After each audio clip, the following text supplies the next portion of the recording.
Hello YouTube, Sam here from youtube.com/onlivegamer for the new Boston.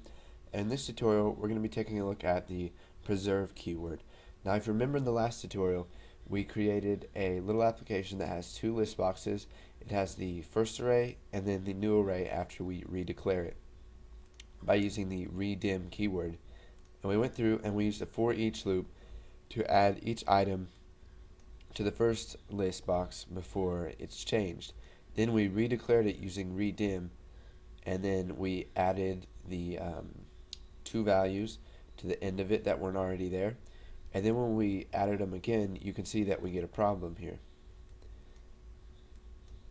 We have blank values inside of our array.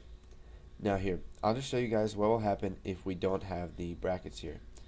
So if we go ahead and delete these, you're going to see that we get an error because it cannot reference nulls and place them in a list box. So we'll go ahead and click redim, and you can see that the application freezes up, says value cannot be null, parameter name item.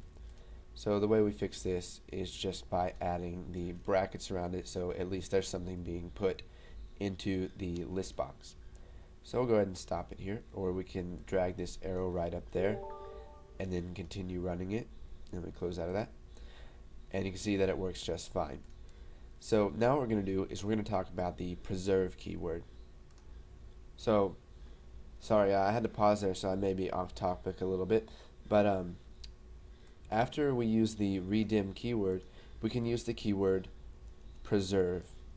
Now if you read the description for this, it says prevents the contents of an array from being cleared when the dimensions of the array are changed. So it just preserves the original array you had and adds on the existing items. And now redim, that stands for redimension. So if we go ahead and run this, you can see that if we click redim, we get baseball, basketball, and football over here, then baseball, basketball, football, wakeboarding, and soccer. So you can see that it preserved all of the items in our string sports. Now let's go ahead and make the array smaller, and you will see that data is lost even though we use preserve. So we'll just add soccer here.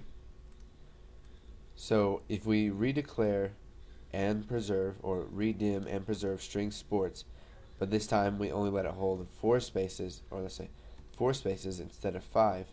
If we go ahead and run this, you can see that we get baseball, basketball, football, wakeboarding, and soccer. And down here we get baseball, basketball, football, and wakeboarding. So even though you use the preserve keyword, data is still going to be lost if you make your array smaller.